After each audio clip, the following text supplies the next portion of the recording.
सबको, आप सब बच्चे एक तरफ, मैं अकेला एक तरफ, कौन जीतेगा? कौन जीतेगा? अच्छा, तो बहुत सिंपल सा गेम है। मैं आपको 12-15 वर्ड बोलूंगा, शब्द बोलूंगा, वो बस आपको याद करने, बहुत सिंपल सिंपल आसान से। जो बच्चे को याद हो जाएंगे वो यहाँ आके सुना देना, ठीक है? सीधे बैठो एकदम, और वापस में बात मत करना, सारी बातें याद कर लेना है। जंगल बोलना नहीं, याद कर लो, भूल जाओगे नहीं तो। चींटी, मोबाइल, हाथी, पेंटिंग ब्रश, पोस्टर, पेड़, स्पाइडरमैन, रेनबो, नदी, डायनासोर।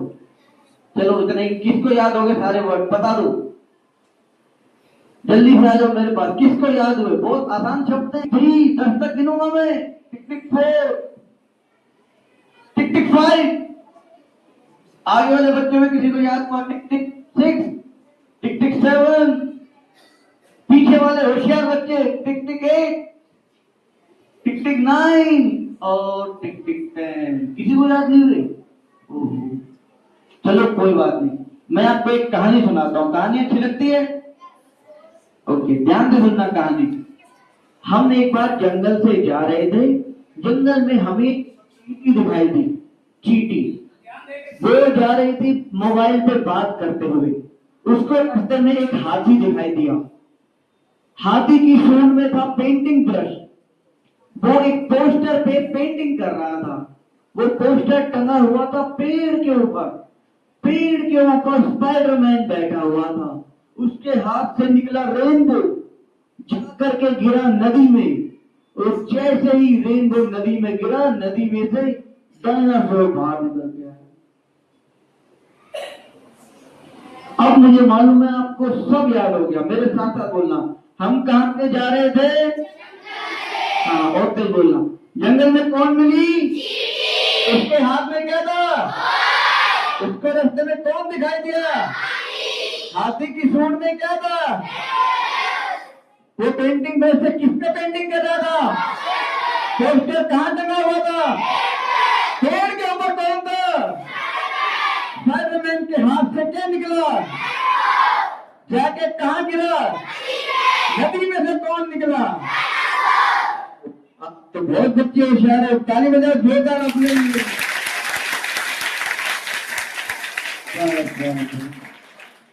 अब एक बार प्यार से बोलेंगे, देखो प्यार से बोला, बोलने को कहा तो प्यार से बोलेंगे, वेरी गुड, ऐसे। तो देखो अब आपको सारा याद हो गया, पहले याद नहीं हो रहा था, क्योंकि जब हम आपको कहानी सुना रहे थे तो आपके माइंड में चित्र आ रहे थे, इमेज आ रही थी, उसकी भाषा हम बहुत जल्दी याद कर लेते हैं। अगर आपके टीचर्स आपको 3 घंटे की मूवी पढ़ के सुना दें तो कुछ याद नहीं होगा, लेकिन अगर 3 घंटे की मूवी स्क्रीन पे दिखा दी जाए तो सारी याद कर लोगे। इसके बाद ये होगा, इसके बाद ये होगा, है कि नहीं? तो क्यों? क्योंकि जब हम कोई चीज देखते हैं तो वो हमें बहुत जल्दी याद हो जाती है। तो आज की डेट में बच्चों, अगर आपको आगे बढ़ना है तो आपके सिलेबस में कुछ मुश्किल फॉर्मूलाज भी आएंगे, कुछ ऐसे मुश्किल चैप्टर आते हैं जिनको याद करना बहुत मुश्किल लगता है। तो आपको क्या करना है, उसकी क्विक एक कहानी बना देनी है। कहानी बनाने में आपको लगेगा मुश्किल से 1 या 2 मिनट, लेकिन वो आपको याद रहेगी सालों साल। आप एग्जाम टाइम में उन मुश्किल फॉर्मूलाज को नहीं भूलेंगे। तो आपको अपने माइंड को एक्टिव बनाना है। स्मार्ट वर्क भी आज की डेट में बहुत जरूरी है। हार्ड वर्क तो हम करते हैं, मेहनत तो करते हैं, लेकिन अभी क्या चाहिए? दिमाग को अच्छे से इस्तेमाल करना भी आना चाहिए। अब वो कैसे आएगा? राजयोग मेडिटेशन से। तो अब राजयोग मेडिटेशन सीखे, करें स्टार्ट। सभी लोग एक्टिव हैं? किसी को भूख तो नहीं लगी? बहुत अच्छी। तो राजयोग में 2 वर्ड होते हैं, पहला है राज, दूसरा है योग। राज किस पे करना है हमें? मम्मी पे, पापा पे, दोस्तों पे, किस पे? टीचर्स पे, देश पे। अपने ऊपर राज करना है। जिसने अपने मन के ऊपर राज किया वो सारी दुनिया पे राज कर सकता है कि नहीं?